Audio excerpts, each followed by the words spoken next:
Hey guys! Бүгіннен бастап біз алдындағы ағылшын тіліне байланысты бастаған видео сабақтарымызды ары қарай жалғастырамыз. Құдайым оңдасын, қадыр бабам қолдасын. Бізбен бірге болыңыздар. Бүгінгі сабақта біз ағылшын тілі өте қиын. Ол біздің қолымыздан келмейді. Қанша үйренсек те үйрене алмай жүрміз деген адамдарға арнаймыз. Негізі ағылшын тілі бұл өте оңай тіл. Easy, real talk. Ол айтатын себебіміз қазіргі таңда ағылшын тілінде сөйлейтін әлемде 1 миллиард 300 миллион адам бар.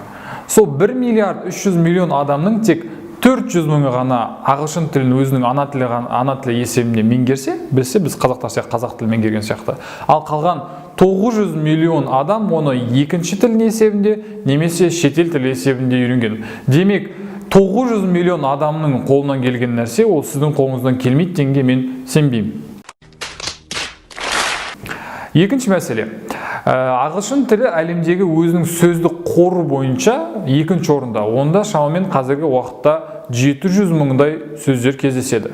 Бірінші орында бізде араб тілі болатын болса, шамамен 12 миллионның көлеміндегі. Үшінші орында біздің мән бермейтін кейбір кездерде сөйлеуге ұялатын өзіміздің қазақ тіліміз. Егер сіз оны білмесеңіз, онда сіз қазақ тілінің әлем бойынша, сөздік қоры бойынша үшінші орында екенін бүгіннен бастап біліп жүрміз. Қазіргі таңда бүкіл әлемдегі компьютерларда жинақталған ақпараттың 80% ағылшын тілінде болып келеді.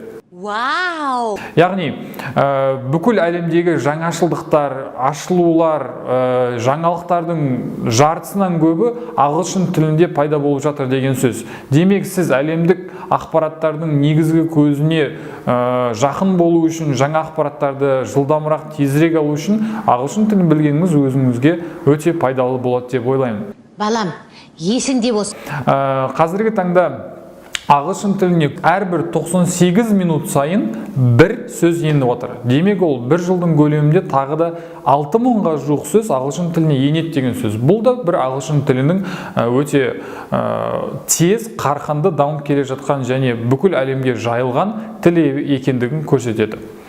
Сонымен қоса, біздің Мұхтар Әуезов атамыз айтпақшы, қанша тіл білсең, сонша адамсың дейді. Демек, біз қаншалықты көп тіл білетін болсақ, соншалықты бізге көп есіктер ашылатын болады.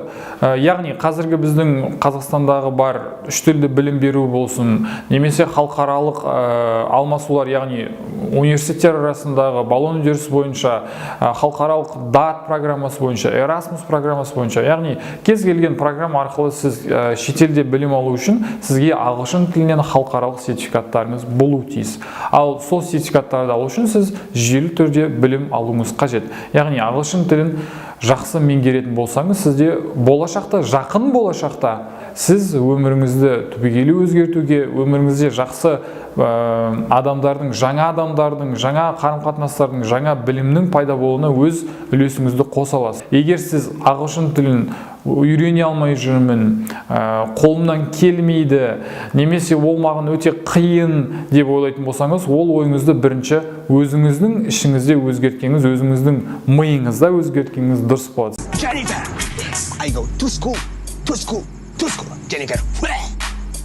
Сондықтан бірінші өзіңізден бастаңыз және әрекетке көшіңіз. Бізге қолдау көрсету үшін біздің каналға жазылыңыз, пікір білдіріңіз, лайк басыңыз. Себебі сіздің ойыңыз, сіздің пікіріңіз біз үшін өте маңызды. Келесі кездескенше.